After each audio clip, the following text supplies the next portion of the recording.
Hello friend, मैं हूं आपके साथ भाई एसपी सर। भाई एसपी सर तरफ से नमस्कार। आज की क्लास में जानने वाले हैं हम लोग जय प्रक्रम। जय प्रक्रम क्या कहलाता है और इसी के बारे में अच्छी तरह से जानेंगे। जय प्रक्रम किससे जुड़ा हुआ हम लोग का होता है पोषण। तो पोषण ऐसी कौन कौन सी भूमिका निभाता है जो हमारे शरीर में, कि जो मनुष्य होता है पोषण क्यों करता है, कैसे करता है, ऐसी क्या क्या भूमिकाएं निभाता है जो पोषण, जो शरीर के छोटे से बड़े हो जाता है, मतलब जो शरीर छोटा से बड़ा हो जाता है, टूटी फूटी हड्डियों का भी निर्माण हो जाता है। ऐसे क्या पोषण में क्या होता कार्य होता है, उसी के बारे में आज की क्लास में हम लोग जानने वाले हैं। जैसा कि आप जानते हैं कि हम लोग ग्लोबल साइंस स्टडी के साथ जुड़े हुए हैं, और जुड़े हुए हैं तो देर किस बात की, अभी चैनल को सब्सक्राइब करिए और बेल आइकन को, घंटी को दबाना ना भूलिए। जब तक ये सही दबाइएगा उसी प्रकार हम जब भी वीडियो और डालें तो आपके पास सबसे पहले चौके, और ऐसे वीडियो जो बेहतरीन और आपके भविष्य को बनाने वाला वीडियो हो। भविष्य के बनाने के मतलब जैसे हम लोग पढ़ चुके हैं, कई बार क्लास हो चुकी है, जैसे में हम लोग का श्वसन हो गया, पाचन हो गया, लार ग्रंथि हो गया, दांत हो गया, सबके बारे में हम लोग का की जान चुके हैं। और उसी के एक टॉपिक है जिसका नाम है हम लोग का पोषण, बायोलॉजी का। उसी के बारे में आज की क्लास में जानने वाले हैं। ठीक है, तो जानते हैं कि जैव प्रक्रम क्या कहलाता है। आइए, ठीक है, चलिए। जय प्रक्रम जैसे जीव जीने के लिए जिन क्रियाओं का अध्ययन करते हैं, जैसे में मान लो बहुत सारे हमारे पृथ्वी पर जीव पाए जाते हैं। जो पृथ्वी पर जीव पाए जाते हैं तो सभी जीव होते हैं, जैसे में मनुष्य हो गया, जानवर हो गया, जीव जुआणु हो गया, मतलब कि सूक्ष्म जीव हो गया, कीट पतंगी, बहुत सारे जीव हो गए हमारे पृथ्वी पर। वही बोल रहा है कि जीव जीने के लिए जिन क्रियाओं का अध्ययन करता है उसी का कहते हैं जय प्रक्रम। जीव जीने के लिए जिन जिन क्रियाओं का अध्ययन करता है उसी का बोलते हैं जय प्रक्रम कहलाता है। आया आप लोग को समझ में कि जय प्रक्रम क्या कहलाता है। जीव जीने के लिए जिन जिन क्रियाओं का अध्ययन करता है उसी को जय प्रक्रम कहलाता है। जहां तक उम्मीद होगा कि आप लोग को जय प्रक्रम समझ में आया हो कि जय प्रक्रम क्या कहलाता है, कि जीव जीने के लिए जिन जिन क्रियाओं के मतलब यही हुआ कि जैसे हम लोग क्या करते हैं कि पोषण करते हैं। जैसे हम अपने जीव को जीने के लिए, जैसे मान लेते हैं मनुष्य हो गए, जानवर हो गया, सूक्ष्म जीव हो गया, कीट पतंगे हो गए, अपने जीने के लिए बहुत सारी क्रियाओं का उत्पन्न करते हैं। जैसे में अपने जीने के लिए पोषण करते हैं, श्वसन लेते हैं, परिवहन होता है, अवशोषण होता है, उत्सर्जन होता है, ये सब क्रियाएं होता है जीव की प्रक्रियाओं में। उसी को बोलते हैं जय प्रक्रम। जय प्रक्रम यही कहते हैं, जैसे में श्वसन करते हैं हम लोग और पोषण करते हैं। जब हम भोजन को ग्रहण करते हैं वह क्या क्रिया कहलाती है, पोषण कहलाती है। भोजन को ग्रहण करना क्या कहलाता है, पोषण कहलाता है। श्वसन मतलब कि हम जब ऑक्सीजन को क्या करते हैं शरीर में अंदर करते हैं वही क्या कहलाता है, श्वसन। परिवहन मतलब कि जब हम श्वसन को ले लेते हैं, ऑक्सीजन को लेते हैं, ऑक्सीजन को एक स्थान से पूरे शरीर तक, जहाँ तक माइटोकॉन्ड्रिया तक, कोशिकाओं तक पहुंचाना में को जो कार्य होता है उसी का बोलते हैं परिवहन। उत्सर्जन मतलब कि जब सब क्रियाएं हो जाता है और एक बाद में क्या करते हैं हम लोग पुनः उत्सर्जन कर देते हैं, वही क्या कहलाता है, उत्सर्जन। इत्यादि ऐसी क्रियाएं होती रहती है हमारे शरीर के अंदर, उसी के बारे में हम लोग जानने वाले हैं। जैसा कि हम लोग श्वसन के बारे में जान चुके हैं अगले क्लास में, और नेक्स्ट क्लास में हम लोग पाचन के बारे में भी जान चुके हैं। आज की जो क्लास होने वाला है हम लोग का बारे में पोषण। तो आज की क्लास में बने रहिएगा हमारे साथ कि पोषण ऐसी कौन कौन सी भूमिका निभाते हैं, जो आज की क्लास में यही जानने वाले हैं। देखिए, आते हैं हम लोग पोषण। पोषण क्या कहलाता है, स्वास्थ्य एवं विकास के लिए, मतलब कि जो पोषण होता है मनुष्य करता है अपने स्वास्थ्य के लिए, विकास के लिए। स्वास्थ्य के मतलब कि अच्छी तरह से मेंटेन रहना, शरीर को नियंत्रण बनाए रखना। वही बोला कि स्वास्थ्य एवं विकास के लिए आवश्यक भोज्य खाद्य पदार्थ को, वही बोल रहा है कि आवश्यक भोज्य खाद्य पदार्थ को क्या करते हैं हम लोग, ग्रहण करते हैं। वही क्या कहलाता है, पोषण। मतलब अपने शरीर के स्वास्थ्य के लिए एवं विकास के लिए आवश्यक खाद्य पदार्थों को जब हम ग्रहण करते हैं, यही प्रक्रिया क्या कहलाता है, पोषण कहलाता है। आई होप आप लोग को समझ में आया हो कि पोषण किसे कहते हैं। कि पोषण वह भूमिका निभाता है जो हमारे शरीर के वृद्धि एवं विकास के लिए, स्वास्थ्य के लिए और विकास के लिए जो भूमिका निभाता है। जिससे हम भोजन को ग्रहण करते हैं तो भोजन में खाद्य पदार्थों को ग्रहण करते हैं, उन्हीं खाद्य पदार्थों को ग्रहण करने की प्रक्रिया को क्या कहते हैं, पोषण कहते हैं। खाद्य पदार्थ को ग्रहण करने की प्रक्रिया को क्या कहते हैं हम लोग, पोषण कहते हैं। समझिए कि पोषण किसे कहते हैं ना, तो पोषण।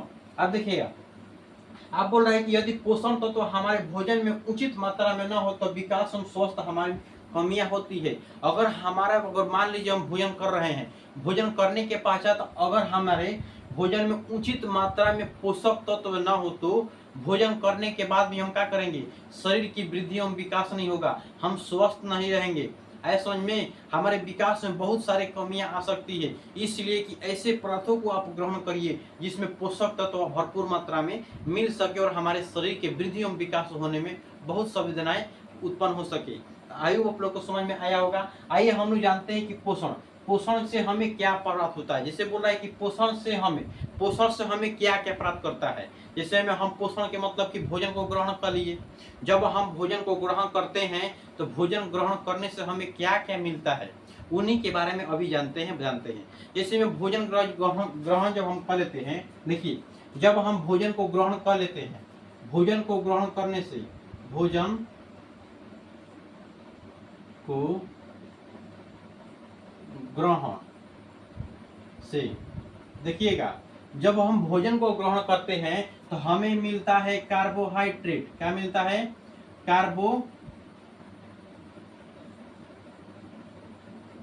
कार्बोहाइड्रेट मिलता है, वसा मिलता है, प्रोटीन मिलता है।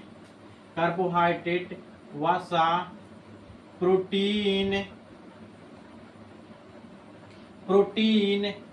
अब होता है विटामिन, विटामिन। अब होता है हम लोग आ जाता है नेक्स्ट में खनिज लवण। क्या होता है? खनिज लवण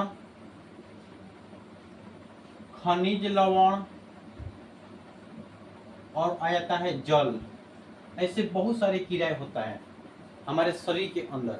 जब हम भोजन को ग्रहण करते हैं तो भोजन ग्रहण करने से हमें क्या मिला, यही भी लिखे हैं कि जो यदि हमें भोजन ग्रहण करने से क्या मिलता है, कार्बोहाइड्रेट मिलता है हमको। भोजन जब हम ग्रहण कर लेते हैं तो हमें कार्बोहाइड्रेट मिलता है, वसा मिलता है, वसा मतलब फैट, प्रोटीन मिलता है, विटामिन मिलता है, खनिज लवण और जल हमें प्राप्त होता है। और इसमें एक और प्रक्रिया है जिसे अमीनो अम्ल भी बोलते हैं। भोजन ग्रहण करने से हमें अमीनो अम्ल भी प्राप्त होता है। आया समझ में कि हम भोजन क्यों करते हैं? कार्बोहाइड्रेट के लिए, वसा के लिए, प्रोटीन के लिए, विटामिन के लिए, खनिज और जल के लिए हम भोजन को ग्रहण करते हैं। आया समझ में कि अच्छी तरह से समझ गए होंगे कि भोजन को हम क्यों ग्रहण करते हैं ना, तो समझ लिए होंगे। आइए जानते हैं कि भोजन ग्रहण मतलब कि भोजन आवश्यक क्यों है, हमारे मनुष्य के शरीर के लिए आखिर भोजन आवश्यक क्यों है, उसके बारे में भी हम लोग जानेंगे। आखिर हम भोजन को कर रहे हैं कि आखिर क्यों कर रहे हैं, उसके बाद जानना भी अति आवश्यक है।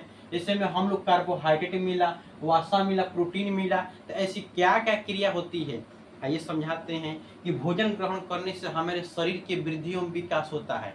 सबसे पहला क्या होता है?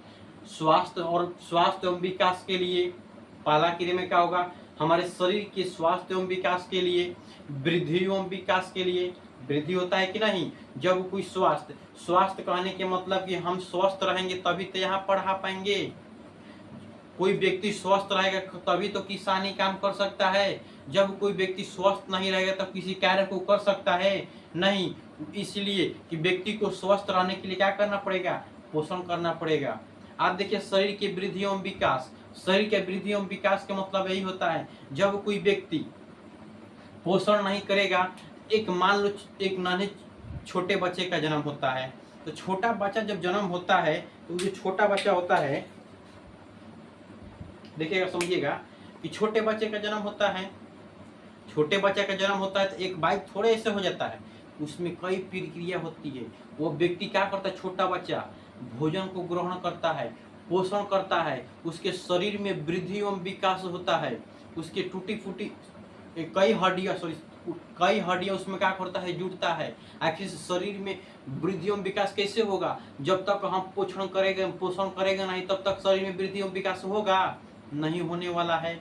इसलिए शरीर के वृद्धि एवं विकास के लिए हमें क्या चाहिए? पोषण चाहिए। पोषण के रूप में क्या करेंगे? कार्बोहाइड्रेट का ग्रहण करेंगे, वसा का ग्रहण करेंगे, प्रोटीन का ग्रहण करेंगे, विटामिन का, खनिज लवण और जल का ग्रहण करेंगे। आखिर जल ये सब मिलेगा कहाँ से? तो हमें भोजन से मिलेगा। तो भोजन करेंगे नहीं तो हमें शरीर के वृद्धि एवं विकास होगा नहीं, होने वाला है। आया समझ में कि पोषण किसे कहते हैं? यही प्रक्रिया क्या कहलाता है? पोषण कहलाता है। आइए समझिए, तो पोषण हमें क्यों आवश्यक है? शरीर के वृद्धि एवं विकास के लिए सबसे पहले अगला पॉइंट आएगा ये अगर आपकी क्लास में पूछ दिया, और कोई भी व्यक्ति क्लास 12th में पढ़ता है या कोई 10th में पढ़ता है या कोई व्यक्ति जो गवर्नमेंट जॉब की तैयारी करते हैं, तो हमारे चैनल से जुड़कर अच्छी तरह बेहतरीन क्वालिटी को पा सकते हैं। और ऐसे सवालों के बारे में सबसे अधिक अध्ययन करते हैं जो बार बार एग्जामों में पूछे गए प्रश्न हैं, उन्हीं प्रश्नों के बारे में बहुत अच्छी तरह से जानते हैं। और वहां तक हम जाते हैं जहां तक government exam, 12th exam, board के एग्जाम, वहां से क्वेश्चन पूछता है, उस लेवल के क्वेश्चनों के बारे में पकड़ कर आपके पास ले आते हैं। आयु आप लोग को समझ में आया होगा कि हम लोग पोषण आवश्यक क्यों करते हैं। आप पहले नंबर में क्या लिख सकते हैं कि शरीर के वृद्धि एवं विकास के लिए लिख दिया जाए। चलिए लिखिए, अभी तक इसको स्क्रीनशॉट नहीं लिए हैं तो ले लीजिए, हम कहें कि इस पर और लिखेंगे तो और बताएंगे और अच्छी तरह से बताएंगे। इसको स्क्रीनशॉट सबसे पहले लीजिए, हम आगे बढ़ते हैं। तो आयु आप लोग स्क्रीनशॉट ले लिए होंगे, हम आगे बढ़ते हैं ना। आप देखिए पोषण आवश्यक क्यों है, पोषण आवश्यक क्यों है। देखिए क्या होगा कि शरीर के वृद्धि एवं विकास के लिए, शरीर के वृद्धि एवं विकास के लिए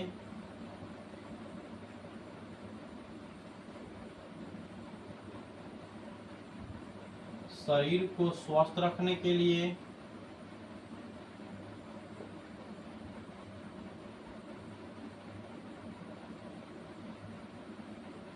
तीसरा पॉइंट आ जाता है टूटी फूटी हड्डियों को मरम्मत करने में, टूटी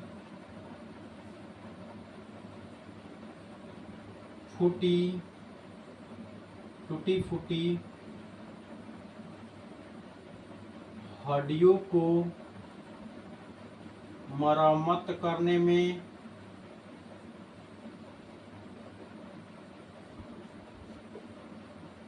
ऐसा समझ में, जब कोई व्यक्ति का हड्डी टूट जाता है तो हड्डी में पाया जाता है कैल्शियम और फास्फोरस। मान लीजिए किसी व्यक्ति का हड्डी टूट गया, इस हड्डी को जोड़ने के लिए कैसे ग्रहण करेगा? इसको चाहिए कैल्शियम और फास्फोरस अधिक मात्रा में, तब हड्डी क्या करेगा? जुड़ेगा। तो उसे जब पोषण करेगा तभी तो वह टूटी फूटी हड्डियों को मरम्मत करने में उसे प्राप्ति होगा, तब न वह हड्डी जुड़ेगा अच्छी तरह से, जिससे व्यक्ति की पता न चले कि हमारा हड्डी टूटा भी हुआ है। आखिर क्यों? जब तक वो पोषण करेगा तभी तो उसे प्राप्त होगा कि टूटी फूटी हड्डियों को मरम्मत करने के लिए। आप चौथा पॉइंट में क्या डाल सकते हैं बताइए आप ही लोग? शरीर की प्रतिरोधक क्षमता को बढ़ाने के लिए, शरीर के प्रतिरोधक क्षमता के लिए, शरीर के प्रतिरोधक क्षमता के लिए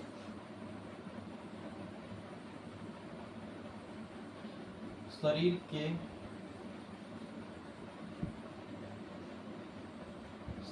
के प्रतिरक्षण के लिए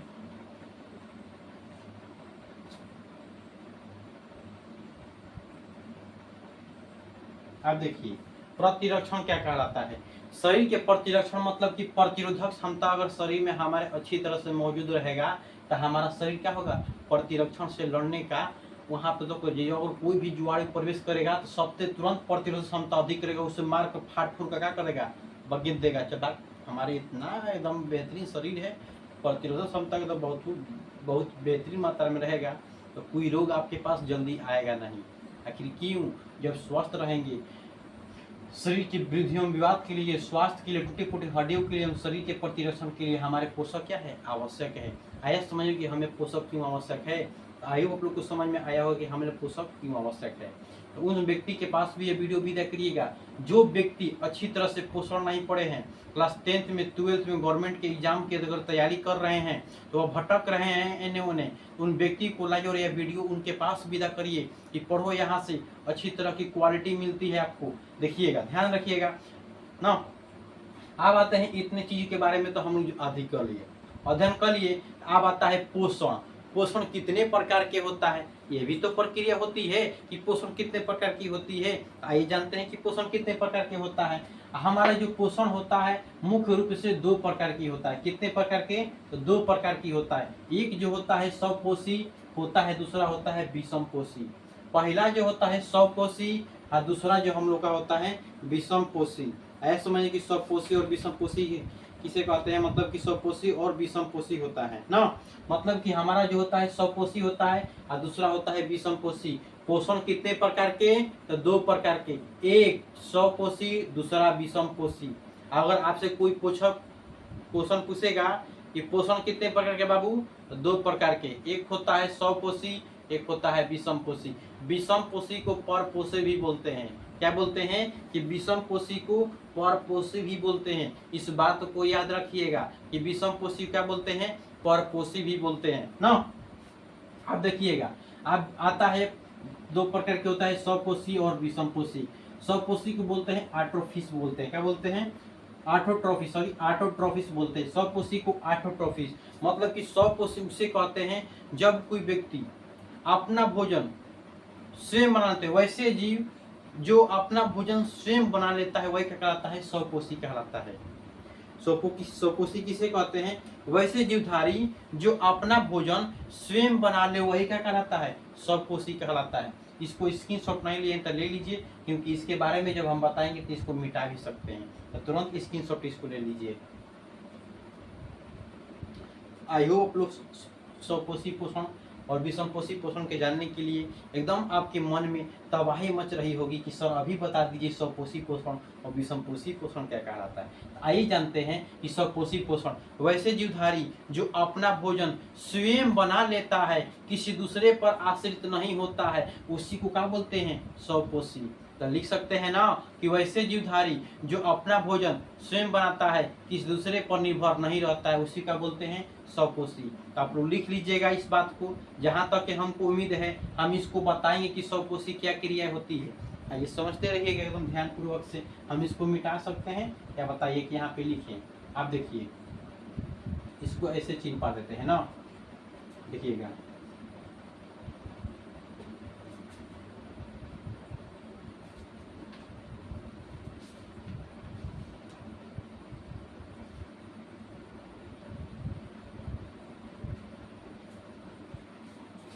ध्यान रखिएगा।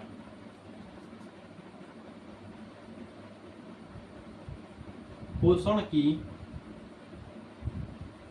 वैसी प्रक्रिया, पोषण की वैसी प्रक्रिया जिससे जीव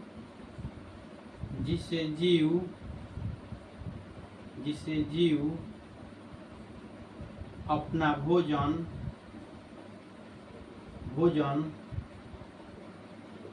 स्वयं बना लेता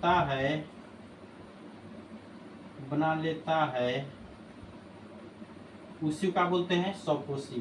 पोषण की वैसी प्रक्रिया जिसमें जीव अपना भोजन स्वयं बना लेता है उसी का बोलते हैं स्वपोषी पोषण। आप लोग लिख लीजिए, इसी को बोलते हैं स्वपोषी पोषण।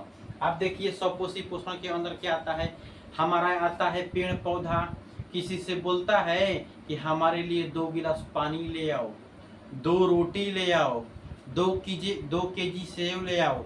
कभी पेड़ बोलता है ऐसा? नहीं। तो उसी के बारे में जानेंगे कि स्वपोषी पोषण मतलब कि वैसे जीव जो अपना किसी दूसरे की सहायता बिना अपना भोजन स्वयं बना लेता है वही क्या कहलाता है, स्वपोषी पोषण। जैसे में हम लोग के आ जाता है पेड़ पौधा, किसी दूसरे पर आश्रित नहीं होता है।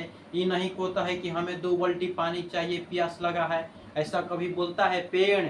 नहीं। वे तो सिर्फ अपना भोजन का जड़ के माध्यम से जल को अवशोषित करके पत्तियों तक पहुंचा देता है, पेड़ के अनेक भागों तक पहुंचा देता है, कि किसी पर दूसरे पर आश्रित नहीं होता है कि हमें भोजन चाहिए और पानी चाहिए।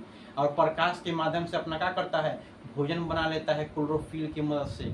आइए हम लोग को समझ में आया होगा। आइए समझते हैं। तो क्या लिख सकते हैं, जैसे में क्या लिख देंगे, पेड़ पौधे। जैसे में क्या लिखेंगे, पेड़ पौधे। क्या लिखेंगे, पेड़,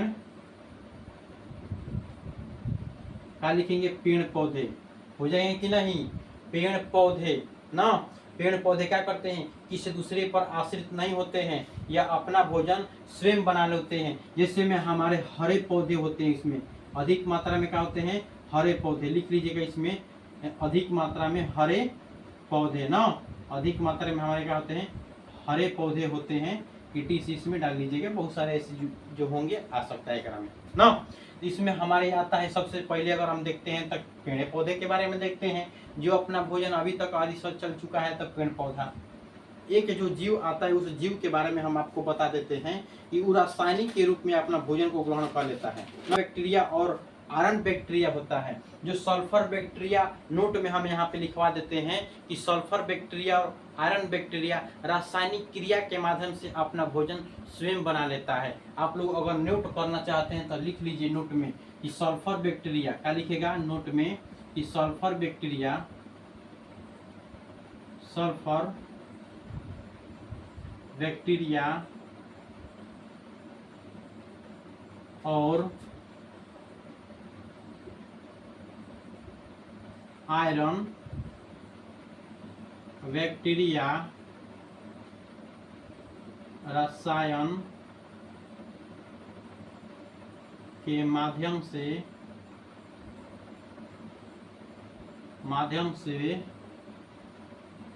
स्वयं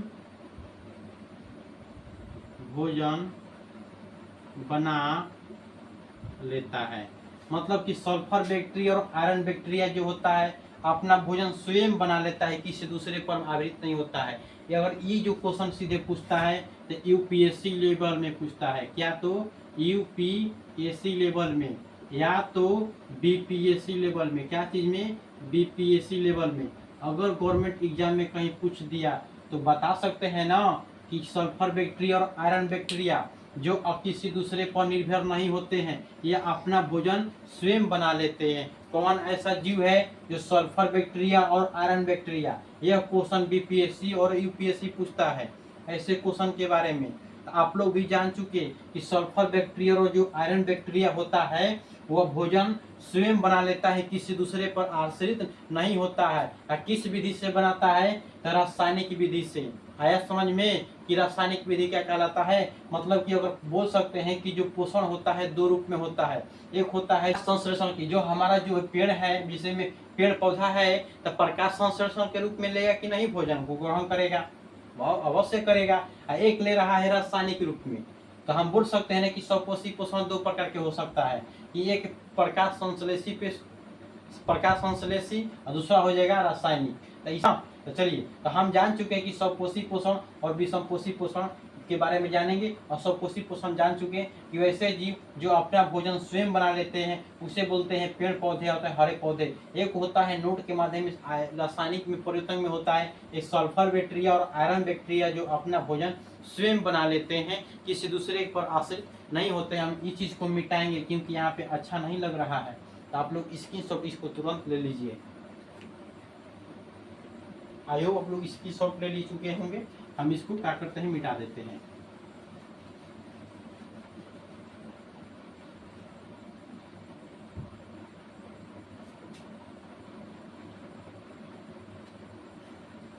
अब देखिएगा, अब हम जाते हैं पेड़ पौधे पर। कहाँ जाएंगे, पेड़ पौधे पे। मान लीजिए हम लोग का हो गया यह पेड़ पौधे। देखिए हम इसको भी मिटाएंगे, कहें कि यहाँ पे हम पेड़ पौधे बनाने वाले हैं ना। हम इस चीज को मिटा देते हैं। आप लोग स्क्रीनशॉट ले चुके हैं इस चीज का ना। मान लीजिए हम लोग का ये हो गया पेड़ पौधा,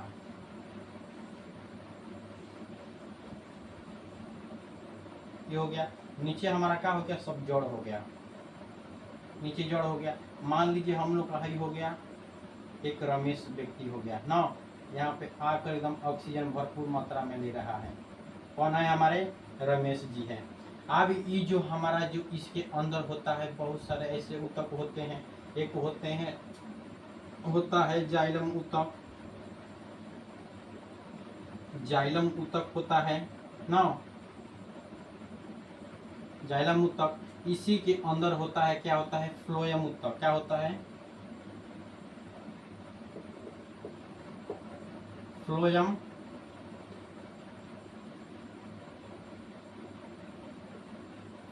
ऊतक होता है।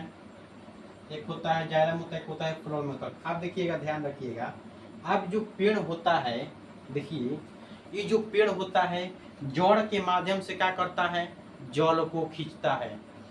पेड़ जड़ के माध्यम से क्या करते हैं, कि हमारा क्या हो गया, जड़ हो गया। यहाँ पे लिख देते हैं हमारा क्या हो गया, तो जड़ हो गया ना। जब जड़, देखिए ध्यान दीजिएगा, जब जड़ जल को, जब जड़ जल को क्या करता है, हिंचता है मिट्टी से। जब मृदा से जब जल हिंचता है, हमारे नीचे क्या है, मृदा है। क्या है, मृदा है। जब मृदा से जब जल को खींचता है, जल को जब खींचता है, लिखते हैं यहाँ पे, जब जल को खींचता है, इसको बोलते हैं ओस्मोसिस। क्या बोलते हैं, परासरण। क्या बोलते हैं, परासरण। क्या बोलते हैं इसको, परासरण बोलते हैं ना, ओस्मोसिस बोलते हैं। इंग्लिश में ओस्मोसिस और हिंदी में क्या बोलते हैं, परासरण। आप लोग के पास सही आ रही है ना।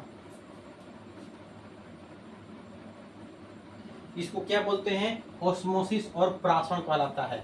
ऐसा समझ में कि जब कोई जड़ सीधे मृदा से जब जल को खींचता है, क्या चीज को, H2O, जब H2O को जब खींचता है, H2O को जब खींचता है कौन, जड़, तो इस विधि को क्या बोलते हैं, परासरण बोलते हैं।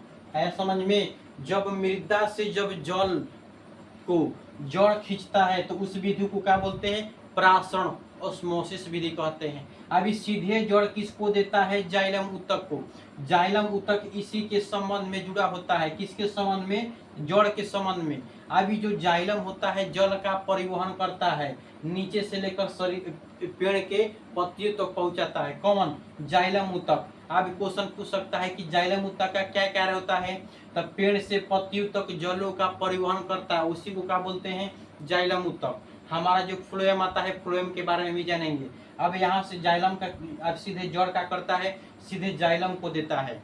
अब सीधे जाइलम को क्या करता है, जल को दे देता है। अब जो हमारा जाइलम होता है, ध्यान दीजिएगा, ये जो हमारा जाइलम जो होता है, अभी सीधे ले आके पत्तियों तक देता है। कहाँ देगा, तो सीधे सीधे देता है पत्तियों तक। मान लीजिए हमारा क्या हो गया, पत्ती हो गया ना।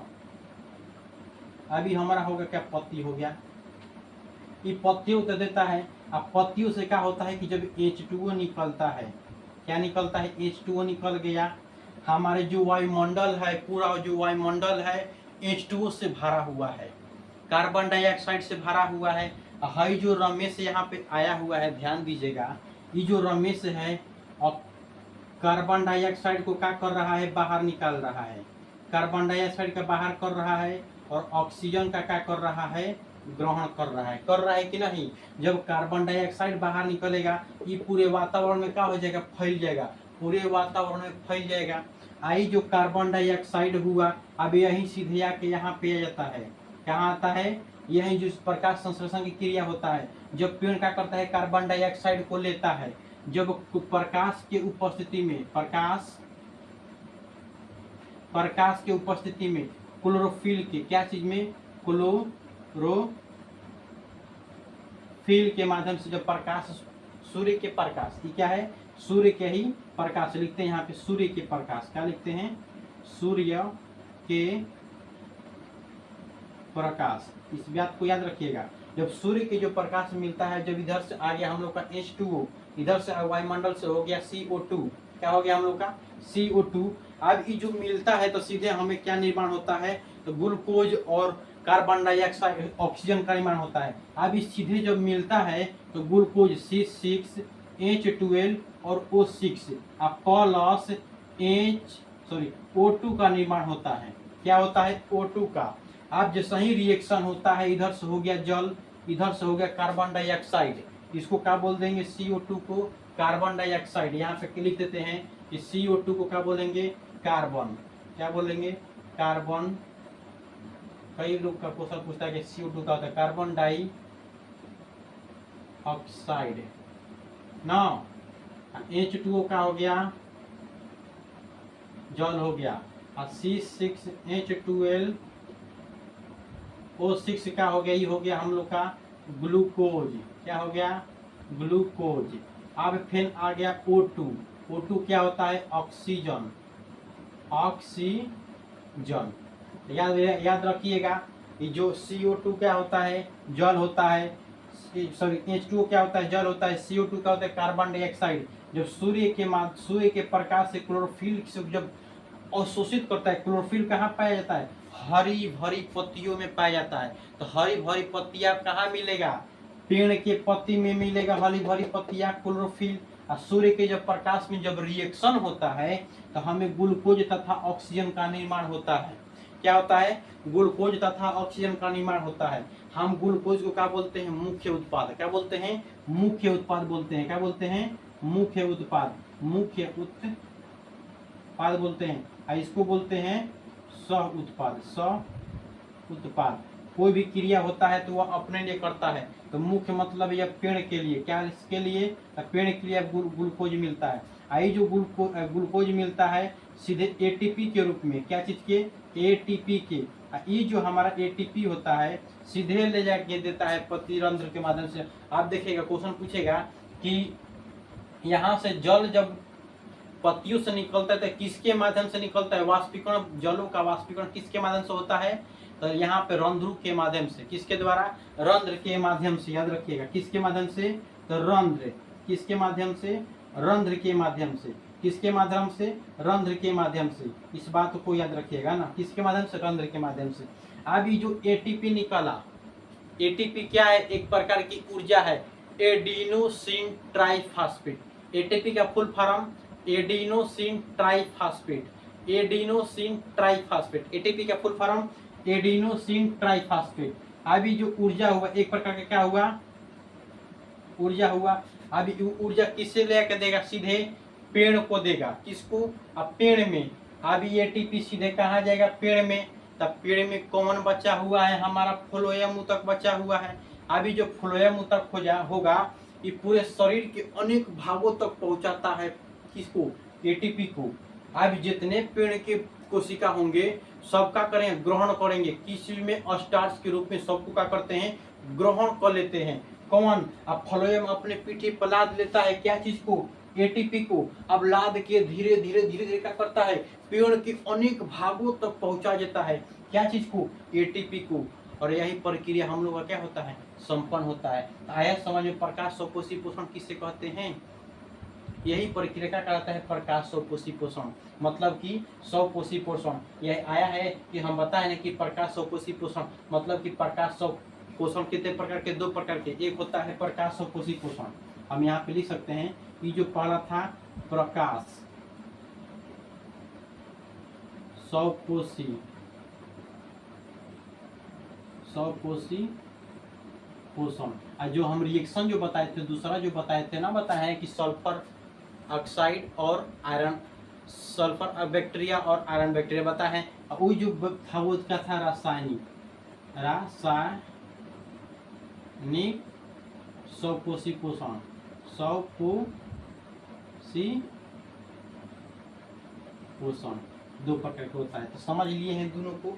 तो बताया कि बता सकते हैं ना कि प्रकाश स्वकोषी पोषण किसे कहते हैं, अब अच्छी तरह से बता सकते हैं। आप लोग ये बताओ, अच्छी तरह से जान चुके हैं। अब यहाँ से और आपसे क्वेश्चन पूछेगा प्रकाश संश्लेषण में से कौन कौन सी दौरान हुआ है। आपसे अगर क्वेश्चन पूछेगा प्रकाश संश्लेषण में से कौन कौन सी दौरान हुआ है, तो बता सकते हैं। ये देखिए कि सूर्य के प्रकाश आया है, क्लोरोफिल आया है, जल आया है, कहाँ से, तो जड़ से, पेड़ के माध्यम से जड़ से आया है। कार्बन डाइऑक्साइड कहाँ से आया है, तो वायुमंडल से, जो हमारा मनुष्य जो रमेश था कार्बन डाइऑक्साइड को निकाल रहा था। अब यहाँ पे बचा का है हम लोग का ऑक्सीजन, जो सह उत्पाद होता है। अब इस सीधे पेड़ क्या करता है, छोड़ देता है वायुमंडल में। तो हमारा रमेश है, चाहे कोई भी जीव है, अपने जीने के लिए क्या करता है, ऑक्सीजन को ग्रहण करता है। तो जीने के लिए नहीं, अपने भोजन को तोड़ने के लिए, ग्लूकोज के रूप में हम लोग जब भोजन को ग्रहण करते हैं उसको तोड़ते हैं। अगर इसके बारे में नहीं जानते हैं कि श्वसन जब हम करते हैं ऐसी कौन सी क्रिया होती है जो हमको ऊर्जा मिलता है, तो अभी जाइए ग्लोबल साइंस स्टडी के क्लास में और वहाँ से जाकर अच्छी तरह से श्वसन को पढ़ लीजिए, वहाँ पे अच्छी तरह से बताए हुए हैं। अगर यहाँ पे श्वसन बताएंगे तो बहुत सारा क्रियाएं बताए हुए हैं। और यहाँ पे बताएंगे श्वसन तक खराब लगेगा कि नहीं, इसलिए श्वसन में जाइए और वहाँ पे बताए हुए कि किस प्रकार हमको ऊर्जा मिलता है और मनुष्य किस प्रकार कार्बन ऑक्सीजन को खींचता है और कार्बन डाइऑक्साइड को बाहर निकालता है। जाइए श्वसन में पढ़ लीजिए। अब ध्यान रखिएगा। तो अब ये जो हम रमेश जो होगा क्या करेगा, ऑक्सीजन को खींच लेगा। खींच रहा है ना यहाँ पे रमेश। अब देखिए अब हम लोग का बच गया विषम पोषी पोषण। तो वैसे पोषण जिसे जीव दूसरे पर आश्रित होता है भोजन ग्रहण करने के लिए, वैसे जीव जो भोजन को ग्रहण करने के लिए किसी दूसरे पर आश्रित होता है उसी को क्या बोलते हैं, विषम पोषी पोषण। तो आप लोग लिख लीजिएगा ना विषम पोषी पोषण। तो वैसे जीव जो दूसरे पर आश्रित होता है भोजन को ग्रहण करने के लिए उसी को क्या बोलते हैं, विषम पोषी।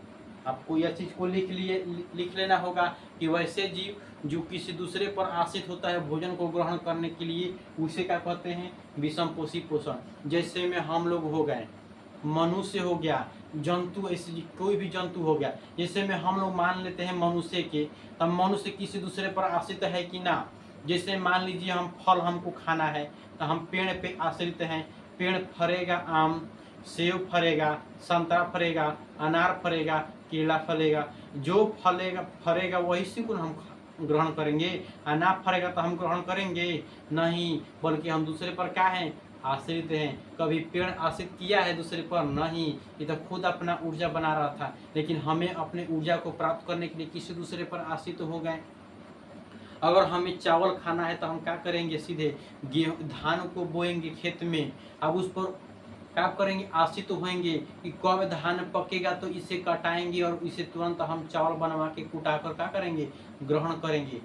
ऐसे प्रक्रिया होता है कि नहीं। अगर हमें रोटी खाना होगा तो हम तुरंत अपने भोजन को ग्रहण करने के लिए हम पेड़ पौधे पर क्या कर रहे हैं, आश्रित हो रहे हैं, किसी जीवों पर आश्रित हो रहे हैं। उसी को क्या बोलते हैं, विषम पोषी पोषण।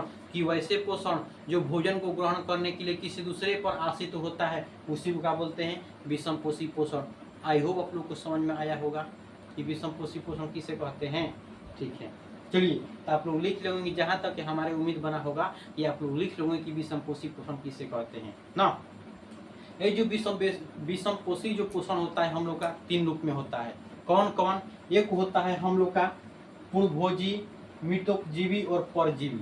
अब पूर्णभोजी क्या कहलाता है, होलोजोइक, मतलब कि वैसे जीव जो अपना भोजन स्वयं प्राप्त कर लेता है उसी को क्या बोलते हैं, पूर्णभोजी, होलोजोइक। क्या बोलते हैं, होलोजोइक। कि वैसे जीव जो अपने भोजन को पुनः ग्रहण कर लेते हैं उसी को क्या बोलते हैं, पूर्णभोजी। अब आता है मृतोपजीवी। वैसे जीव जो मृत जीवों को खाकर अपना भोजन को ग्रहण करता है वह क्या कहलाता है, मृतोपजीवी। वैसे जीव जो अपने भोजन को ग्रहण करता है, क्या चीज को, मृत जीवों का ग्रहण कर अपना भोजन बना लेता है उसी को क्या बोलते हैं, मृतोपजीवी। अब आता है हम लोग का परजीवी। वैसे जीव जो किसी दूसरे के शरीर पर या उसके अंदर या बाहर रहकर अपना भोजन को ग्रहण कर लेता है उसी को क्या बोलते हैं, परजीवी। अब इसको बारे में भी अध्ययन करेंगे। इतने चीज को अगर स्क्रीनशॉट लेना चाहते हैं तो तुरंत ले लीजिए, क्योंकि हमको पूर्णभोजी को, मृतोपजीवी को और परजीवी को बताने के लिए थोड़ा अधिक जगह की जरूरत पड़ती है। क्योंकि ये जो मृतोपजीवी पूर्णभोजी होता है, मृतोपजीवी और परजीवी। जो पूर्णभोजी होता है, पूर्णभोजी में वैसे जीव आते हैं जो अपने भोजन को ग्रहण करते हैं, ग्रहण कर लिए, पचाते हैं और शोषण करते हैं, स्वांगीकरण करते हैं और उत्सर्जन करते हैं। तो इतना क्रिया होगा हमारे काम में पूर्णभोजी में। पूर्णभोजी 4 प्रकार के होता है। एक होता है मांसाहारी, एक होता है शाकाहारी, एक होता है सर्वाहारी, एक होता है मृतोपहारी। मतलब इन 4 प्रकार के बारे में जानना है। हमारा जो होता है मृतोपजीवी के बारे में जानना है। हमारा आता है परजीवी के बारे में जानना है। उसके लिए थोड़ा जगह की जरूरत पड़ेगा, इसलिए इसको स्क्रीनशॉट ले लिए। हम इतने चीज़ को क्या करेंगे, मिटाना चाहते हैं। अगर आप खुशीमंद होंगे इसको स्क्रीनशॉट ले लीजिए। आई होप आप लोग स्क्रीनशॉट ले चुके होंगे। हम इस चीज़ को क्या करते हैं, मिटाते हैं। चलिए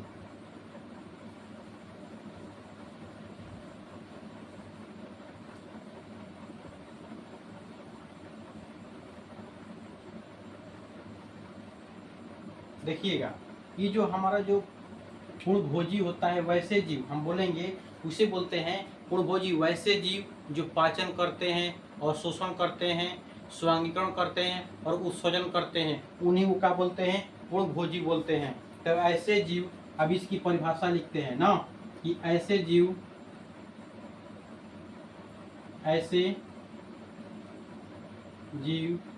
जो वैसे जीव जो भोजन को ग्रहण करते हैं, भोजन को ग्रहण करते हैं, पाचन करते हैं, अवशोषण करते हैं, फिर उत्सर्जन करते हैं, इन तरह की क्रिया को इन तरह के जीवों को करने वाले जीवों को इन तरह के करने वाले जीवों को भोजी कहते हैं। आया समझ में? पूर्ण भोजी किसे कहते हैं? आप ध्यान रखिएगा। अभी जो पूर्ण भोजी होता है, अभी जो पूर्ण भोजी कहाँ से, जैसे में जीव हो गया हम लोग का मुख है, जिसमें मतलब ये जो जीव है इसमें मुख आएगा और आंत भी आ सकता है। आएगा कि नहीं? मुख को ग्रहण करने के लिए मुख चाहिए, पचाने के लिए आंत चाहिए। मतलब कि पूर्ण भोजी में ग्रहण करने के लिए मुंह, पचाने के लिए आंत। यह अमीबा से लेके बड़े जीवधारी मनुष्य तक होता है।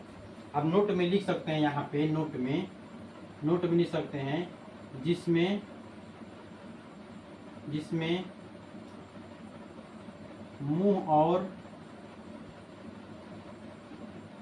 आंत होता हो। नोट नंबर दूसरा में लिखना, नोट नंबर दूसरा लिखवा रहे हैं कि जिसमें यह अमीबा से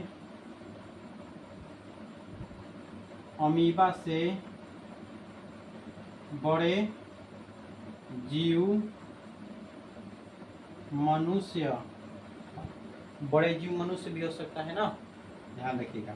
अभी जो पूर्ण भोजी होता है 4 प्रकार की होता है। अभी जो पूर्ण भोजी होता है 4 प्रकार की होता है। इन चारों प्रकार के बारे में हम लोग जानते हैं। अब ध्यान रखिएगा, ऐसे कौन कौन से हैं जो 4 प्रकार के होते हैं, अब ध्यान रखिएगा। एक होता है शाकाहारी, दूसरा होता है मांसाहारी, तीसरा होता है सर्वाहारी, एक होता है मृतोपहारी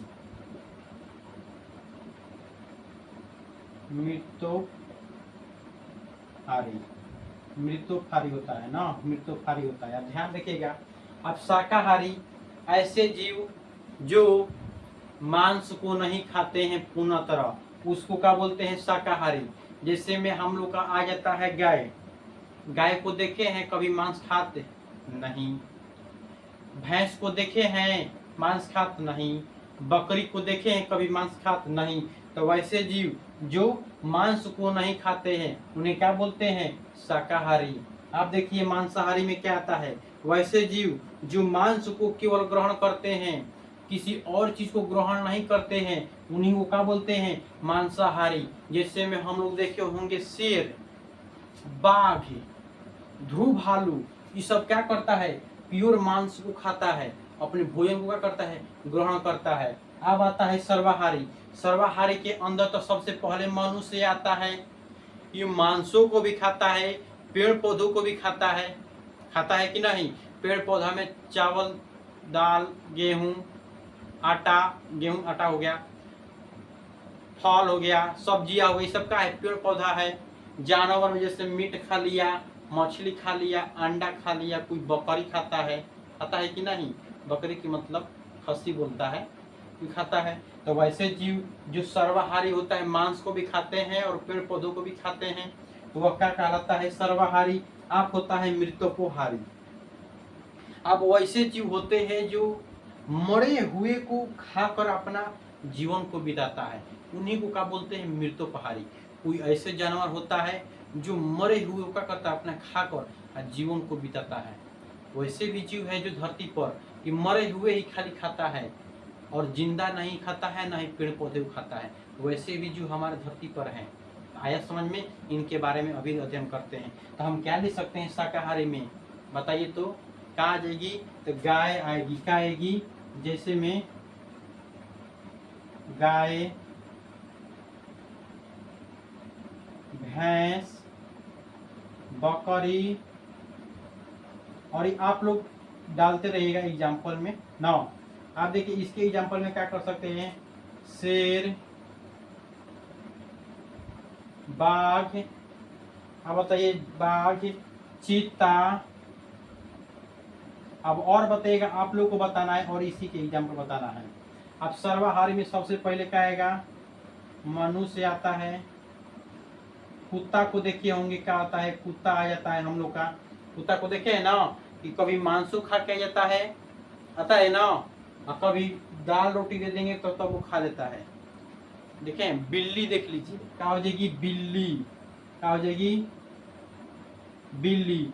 और आप लोग एग्जाम्पल बताइए इसमें क्या क्या हो सकता है ना। और आप लोग बताइए जिसमें में गिलहरी भी आप लोग देखेंगे, आप लोग लिख लीजिए गिलहरी हो जाएगा, भालू हो जाएगा, भालू हो जाएगा, मुर्गा भी होता है, मुर्गी होती है, क्या होती है, मुर्गी होती है, मुर्गी होती है। इससे में सुअर को भी होता है। ऐसे जीव आते हैं हमारे सर्वाहारी में। ऐसे बहुत सारे जीव आते हैं, उन जीवों के बारे में आपको नाम डालना है। ये क्वेश्चन पूछता है कि निम्नलिखित में से कौन सर्वाहारी है, तो बता सकते हैं ना। जो मनुष्य होता है, कुत्ता होता है, बिल्ली होता है, चीता आता है, भालू आता है, सॉरी चीता नहीं, सुअर आता है, भालू आता है, गिलहरी आती है। ये सब क्या होती है, मृतोपहारी, सॉरी ये सर्वाहारी होता है। आप बताइए कि मृतोपहारी में क्या क्या आ जाएगा, बताइए तो। गिंडा आ जाएगा, गिंड आता है, क्या आता है, गिंड आता है। एक होता है गिंड, गिंड होता है, गिंड हो जाएगा। फिर क्या हो जाएगा, सियार होता है, क्या होता है, सियार आता है। और क्या नाम बताइए, और क्या नाम क्या होता है, जैसे में भेड़िया भी होती है जो मृतोपहारी के अंदर आती है, जंगली जो भेड़िया होती है। ये जो भेड़िया, वैसे भेड़िया की बात करते हैं हम लोग कि जो लकड़ बक्का भी आता है, क्या बता है, लकड़ बक्का, लकड़ बक्का, लकड़ बक्का।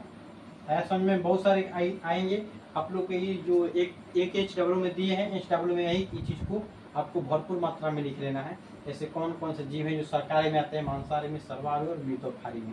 आपको तो हम अच्छी तरह से बता चुके हैं एकदम पोषण कैसे कैसे किया जाता है। ऐसे कौन कौन से जीव है हम लोग पोषण कर अपने जीवन को यापन करते हैं। अब आता है मृतोपहारी ना, मृतोपजीवी। क्या होता है, मृतोपजीवी। तो मृतोपजीवी के बारे में अध्ययन करते हैं कि मृतोपजीवी क्या कहलाता है। ऐसे सूक्ष्म जीव आते हैं क्रम में, क्या होते हैं, जो मृतोपजीवी होता है यह पृथ्वी का सफाई कर्मी भी बोलते हैं। मृतोपजीवी का बोलते हैं, पृथ्वी का सफाई कर्मी बोलते हैं। वैसे जीव जो सूक्ष्म जीव होते हैं, मतलब ये जो जीव होते हैं सूक्ष्म जीव होते हैं, जैसे में कवक हो गया, बैक्टीरिया हो गया, कवक हो गया, बैक्टीरिया हो गया। इनका मुख्य कार्य होता है जो जीव, जो सड़े हुए जो जीव होते हैं उनको अपघटित कर देता है, कार्बनिक से अकार्बनिक में अपघटित कर देता है। जैसे में देखिए होंगे कि कई किसी के गांव में अगर बकरी में मर जाती है, चाहे कोई गाय भैंस मर जाता है, या कोई भी जानवर मर जाता है, कहीं दूसरी जगह बिक देता है गांव से बाहरी में, अगर आप उस रास्ता से जा रहे हैं तो बहुत महकता है, महकता है कि नहीं। एक मतलब हुआ उसके जो जीव में सड़ गया है, अब सड़बे ना करेगा, वो जो मर गया उसमें क्या हो गया, बहुत सारे कवक हो गया, बैक्टीरिया हो गया। अब वो जो बैक्टीरिया होता है उसे अपघटित कर देता है, सीधे कार्बनिक बनता है, मतलब उसे क्या करता है कि अपघटित कर देता है। जटिल कार्बनिक पदार्थ से सरल, जो जटिल कार्बनिक पदार्थ से सरल कार्बनिक पदार्थ में बदल देता है। कौन, कवक और बैक्टीरिया। अब उसे क्या करता है, जो सूक्ष्म जीव होते हैं वह जटिल कार्बन को सरल कार्बन में क्या करते हैं, बदल देते हैं। कौन, कवक और बैक्टीरिया। और वहां से गैस निकलती है, carbon monoxide, sulphur dioxide, carbon dioxide, ऐसे बहुत सारे जो गैस निकलते हैं उस रास्ता से जाते हैं तो कहीं दूर तक वो महकता है वह गैस। है समझ में कि आखिर जो जीव मर जाता है तो क्यों महकता है। इस बात को ध्यान रखिएगा कि मृतक जीव में क्या क्या आते हैं कि वैसे जीव, इन्हें बोलते हैं पृथ्वी का सफाई कर्मी। सबसे पहले लिख सकते हैं हम लोग कि इन्हें पृथ्वी का सफाई कर्मी कहा जाता है। क्या कहते हैं? पृथ्वी का सफाई कर्मी कहते हैं। अब ये जो आता है 2 नंबर में, ऐसे जीव क्या होते हैं?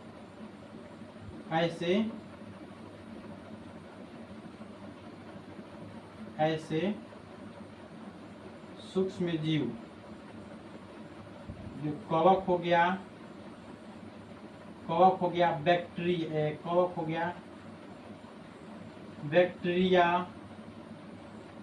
बैक्टीरिया, जो सरल जटिल कार्बनिक पदार्थ को सरल कार्बनिक पदार्थ में बदल देता है, उसी को क्या बोलते हैं? मृतकजीवी। यहाँ पे लिख लीजिए, उसी को क्या बोलते हैं? मृतकजीवी। सीधे सरल, अब यहाँ से पूछेगा जटिल से कार्बन से सरल में जो बदल देता है उसे क्या बोलते हैं? मृतकजीवी। यहाँ से जो गैस निकलती है, गैस कौन कौन सी गैस होती है इसको याद रखिएगा। कौन कौन सी गैस होती है? यहाँ से कार्बन मोनोऑक्साइड, क्या होता है? CO2, कार्बन मोनोऑक्साइड, तो SO2, सल्फर ऑक्साइड, CO2, ये सब गैस निकलती है। और जब उस रास्ता से जाते हैं तो बहुत महकता है, दूर तक महकता है, तो हम नाक भर को क्या कहते हैं? दूर तक जाते हैं। आखिर क्यों? यहाँ पे कार्बन डाइऑक्साइड, सल्फर डाइऑक्साइड और कार्बन मोनोऑक्साइड वहाँ से निकलती है। तो आया समझ में कि जब जीव को सफाई कर्मी, आप क्वेश्चन पूछेगा कि पृथ्वी का सफाई कर्मी किस चीज से कहा जाता है, तो मृतक जीवी को, जो बैक्टीरिया होते हैं और कवक होते हैं ना। कई बार घर में देखे होंगे कि अचार जैसे होता है, मम्मी लोग डाल देती हैं, आजी लोग जब अचार डाल देती हैं तो अचार में कई फंगस लग जाते हैं। देखे हैं कि ना, अचार पे उजला उजला पीला पीला जैसा लग जाता है। जो उजला उजला जो लग जाता है वो फंगस होता है। जब उस फंगस को खत्म करने के लिए जैसे ही भरपूर मात्रा में जब तेल डाल दीजिएगा तो फंगस समाप्त हो जाते हैं ना। अब फिर पुनः क्या करते हैं? यूज कर सकते हैं, खा सकते हैं ना। तब अचार में फंगस लग जाते हैं तो उन्हें पुनः तेल डालिए भरपूर मात्रा में, और तुरंत खत्म हो जाएंगे ना। तब फंगस से बचना। आप कोई भी, कई जगह पर फंगस लग जाते हैं, और कोई खाना पदार्थ छोड़ देते हैं खुला में तो तुरंत फंगस बढ़कर उसमें बैक्टीरिया उत्पन्न हो जाता है, और जीव खाद्य पदार्थ होता है खराब हो जाता है। अब आते हैं परजीवी के बारे में जानते हैं कि वैसे जीव जो जीव के अंदर और बाहर रहकर अपने भोजन को ग्रहण करता है, और जिस जीव पर रहता है उस पर क्या होता है? नुकसान हो जाता है, वही क्या कहलाता है? परजीवी कहलाता है। परजीवी किसे कहते हैं ना, कि परजीवी उसे कहते हैं जिसके शरीर पर रहकर उसको नुकसान कहता है, अपना भोजन को ग्रहण कर लेता है। यही जो ग्रहण करता है, पचा हुआ भोजन को ग्रहण करता है। परजीवी पचे हुए भोजन को ग्रहण करता है। तो समझ में आया परजीवी किसे कहते हैं? कि वैसे जीव जो भोजन को, पचा हुआ भोज्य पदार्थों का ग्रहण करता है, और जिसके शरीर में या जिसके ऊपर रहकर या अंदर रहकर अपने भोजन को ग्रहण कर लेता है, वही क्या कहलाता है? परजीवी कहलाता है। जैसे में हम लोग देखे होंगे कि जो शरीर होता है, जो परजीवी होता है 2 प्रकार के होता है। एक अंतः परजीवी, एक बाह्य परजीवी। एक शरीर के अंदर रहकर, एक शरीर के बाहर रहकर अपने भोजन को क्या करता है? ग्रहण करता है। तो उसी को बोलते हैं परजीवी। कि वैसे जीव, अब इसका ये डिफाइन आप लोग कर सकते हैं कि वैसे जीव जो शरीर के अंदर और बाहर रहकर अपने भोजन को प्राप्त करता है, और जिसके शरीर में रहता है उसका नुकसान हो जाता है, वही क्या कहलाता है? परजीवी। इस चीज को आपको लिखना है ना, ध्यान रखिएगा। अब ये जो होता है 2 प्रकार की होता है। एक होता है अंतः, क्या होता है? अंतः परजीवी। और दूसरा होता है बाह्य परजीवी। बाह्य के मतलब कि बाहर रहकर, अंतर के मतलब अंदर रहकर। वैसे जीव जो अंदर में रहकर, शरीर के अंदर में रहकर अपना भोजन को क्या करते हैं, ग्रहण करते हैं, उन्हीं को बोलते हैं परजीवी बोलते हैं। अंदर के मतलब कि शरीर में जैसे प्रोटोजुआ हो जाता है, क्या होता है, प्रोटोजुआ होता है, क्या होते हैं, प्रोटोजुआ हो जाते हैं, क्या होते हैं, शरीर के अंदर में आता है प्रोटोजुआ, प्रोटो, शरीर के अंदर में क्या होता है, प्रोटोजुआ होता है, और टोपायर होता है, क्या होता है, टोपायरम होते हैं, और हुकवायम होते हैं, हुकवायम क्या होते हैं, हुकवायम, और क्या होता है, हुकवायम, हुकवायम ना, ऐसे होते हैं जो शरीर के अंदर में रहकर अपने भोजन को क्या करता है, ग्रहण कर लेता है। आप देखिए जो बाह्य में रहकर, जैसे में जू को देखे हैं, जो कपार में से निकालते हैं, देहात भाषा में बोलते हैं उसको ढील बोलते हैं, क्या बोलते हैं, देहात भाषा में सीधे बोला जाता है ढील। और सीधे उसे क्या करते हैं, पड़काते हैं, नाम मरती है, देह उठा के चलती है, हमरा के दबा दिया है, ऐसे चलती है, चढ़ान की चलती है एकदम, क्या, जू दबा दिया था हमारा को, एकदम एकदम मरने से बचे हैं, क्या बोलती है, जू बोलती है, फिर शरीर के अंदर प्रवेश कर जाती है, उसी को क्या बोलते हैं, परजीवी, जिससे में आ जाता है हम लोग का जू आ जाता है, इसको बोलते हैं ढील को क्या बोलते हैं, देहात भाषा में ढील बोलता है, ढील इसलिए बोलते हैं कि जू। आप देखिए जैसे में हो जाता है हम लोग का जू तो हो ही गया। अब जू के बाद आता है जोक आता है, पानी उनी में जब कोई भैंस चल जाती है तो जोक के माध्यम से किसी व्यक्ति का भी मौत हो जाता है। जो जोक होता है, कभी व्यक्ति और भैंस उसको निकालने चल जाता है छोटा बच्चा, और उसको देख नहीं पाता है कि उसके अंदर क्या होता है कि पैरों में जोक पकड़ ली है, और छोटा भी जोक पकड़ लेता है, वह सारी रात भर में क्या करता है, अपघटित होकर अपना उसके सभी ब्लड को अवशोषित कर लेता है, उसमें बहुत सारे बैक्टीरिया ब्लड में चल जाते हैं, उससे व्यक्ति का भी क्या हो जाता है, मौत हो जाता है। इससे कि पानी वानी में हेल रहे हैं तो अच्छी तरह से ध्यान दीजिएगा, या कहीं तो जोक को नहीं ना पकड़ा है उसे तुरंत बाहर निकाल कर रखिएगा, निकाल कर बकेट दीजिएगा, बकेट देने का मतलब कि निकाल कर छोड़ा के फेंक दीजिएगा। और उस पर अगर जोक पर अगर नीमक डाल देते हैं तो पूरा एकदम ब्लड जैसा एकदम लाल हो जाता है और मर जाता है वहीं पर। आप क्या चीज़ को निकाल सकते हैं, नमक को जब डाल दीजिएगा, NaCl को डाल दीजिएगा। तो जैसे में जू हो गया, जोक होता है, क्या होता है, जोक होता है, तो इसलिए जोक को ध्यान रखिएगा, अच्छी तरह से देखिए कि जो जोक होता है यहाँ पे ध्यान रखिएगा। अब हो जाता है इससे कीट होता है, मच्छर होता है, मच्छर भी हमारे आता है, मच्छर,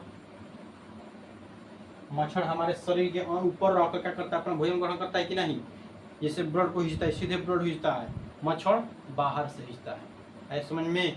जो मच्छर हो जाता है, खटमल होता है, क्या होता है, खटमल आ जाता है, खटमल, खटमल। तो ऐसे बाह्य जीवों के बारे में जो बताना है, परजीवी के बारे में, ऐसे बहुत जीवों के बारे में आप लोग बताइए। कवक हो गया, जो कवक होता है, फंगस होता है, उसी के आता है, ऊपर ही आता है, क्या होता है, कवक हो जाता है, कवक बैक्टीरिया। जैसे में आप लोग की जो कपार में रुई पड़ जाती है, तो जैसे छोड़ाते हैं तो कवक के रूप में निकलता है। ये जो ढील जू होता है, जू का जो पचा हुआ पदार्थ मतलब उत्सर्जन प्राप्त करती है, तो वह एकदम उजला उजला क्या करता है, निकलता है, वही क्या होता है, जू का उत्सर्जन वाला पदार्थ निकलता है, निकाल के क्या करते हैं, बिक देता है कोई, है समझ में। तो इतना क्रिया हम लोग जान चुके हैं, और इसमें थोड़ा मोड़ा अगर मिलेगा तो आप लोग लिख लीजिएगा, एक परजीवी से एनसीईआरटी बुक में दिया होगा, लिख लीजिए और ना। तो ठीक है, तो मिलते हैं हम लोग अगले वीडियो में और अगले क्लास में। चलिए आप लोग बताइए कि ये जो हम लोग पूरी अच्छी तरह से सेशन को किए, यह वीडियो आपको कैसा लगा, यह क्लास आपको कैसा लगा। अगर अच्छा लगे तो कमेंट करना और चैनल से जुड़ना ना भूलें। अगर यह अच्छा लगे वीडियो तो अपने दोस्तों और फ्रेंडों के पास भी भेजा कर दीजिएगा कि अच्छी क्लास है, आप तुम भी और तुम अपने फ्रेंड के पास भी विदा कर दो ना, ठीक है। और अच्छा क्लास लगे तो हमारे साथ जुड़ना ना भूलिए। और ऐसा ही वीडियो देखना चाहते हैं तो जाइए ग्लोबल साइंस स्टडी के प्लेलिस्ट में, वहाँ से कई वीडियो पड़े हुए हैं, वहाँ से देख सकते हैं, ठीक है। भाई SP सप्ताह से नमस्कार। अपने मंजिल को पाना चाहते हैं तो अपने मंजिल को पाना चाहते हैं तो मेहनत करना ना भूले, अपने मंजिल को पाना चाहते हैं तो मेहनत करना ना भूले। अब अपने माँ बाप के सपने को अगर साकार करना चाहते हैं तो पढ़ाई को छोड़कर मत भागिए। अपने माँ बाप के सपने को अगर साकार करना चाहते हैं तो पढ़ाई को छोड़कर मत भागिए। इसलिए व्यक्ति आज संघर्ष करना चालू कर दे, जो व्यक्ति आज संघर्ष चालू कर दे तो अगले दिन क्या होगा, वर्दी होगा और अपना टारगेट बना लेगा कि हमें इस चीज़ पर स्थान पे जाना है। इसलिए कि अपना मुकाबिल बनना है तो मेहनत करना सीखिए। जो व्यक्ति मेहनत करने के लिए अपने दिन रात पड़ जाता है तो वह व्यक्ति मुकाबिल और सफल होने से उन्हें कोई नहीं रोक सकता है। इसलिए मेहनत करिए, अपने माँ बाप के सपने को साकार करिए। ठीक है, और अच्छा लगे वीडियो तो लाइक करना, कमेंट करना ना भूलें। ठीक है।